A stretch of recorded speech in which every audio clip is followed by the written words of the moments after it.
am Kenyan.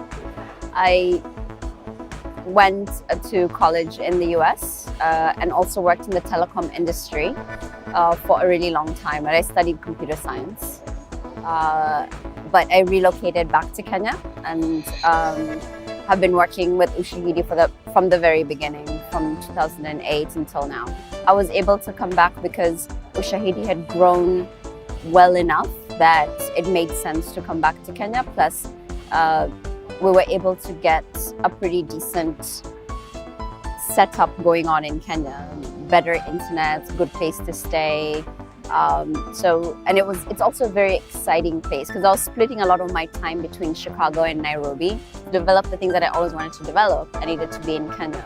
It's a very exciting time in its history. There's a lot of growth, a lot of excitement in the tech industry.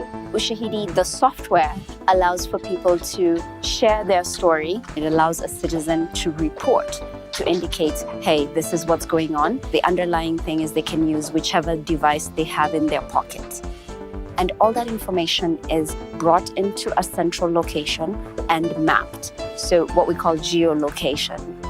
What has happened is you now have more Kenyans telling their own story of how they're starting their organizations. There's a company called M-Farm that started out of the iHub in Nairobi with Jamila and Susan, and they're telling the story and they're telling their journey of making this technology that helps farmers. So I think the entrepreneurial drive was always there. What we needed is connection to be able to tell our story, and also more investment. So there's foreign direct investment coming in, but we still need to do more because we don't have really local investors investing in the tech industry. It wasn't an easy journey, but one of the key things that helped us to get to where we are right now is, one, to bet on open source software, which there are very key links between the idea of open source to the ideas of Ubuntu that South Africans hold pretty dear. So it's available on ushahidi.com. And the key thing is it allows citizens to participate, to be part of the process, to say, I am here, and this is what I see, and this is what is going on. One of the other challenges for us has just been the lead time to actual product, because you need to pull together the components, put them together, then test.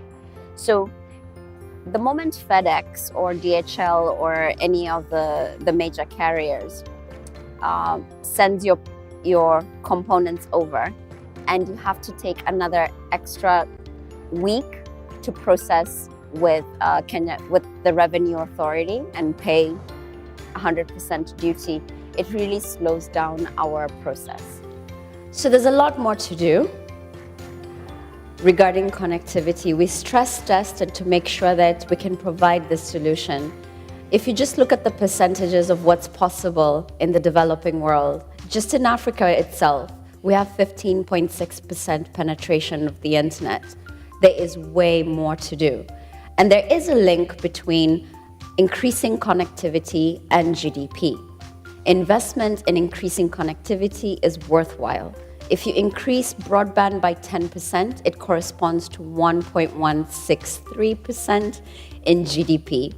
So if there are three things to just remember out of this talk today, is that investment in technology, people, and creative networks can help us to make sure that Africa's next vanguard is truly something that we are a part of, we are fostering and creating a new ecosystem, a new way of connecting African countries one to each other, and a new way of being. Thank you very much.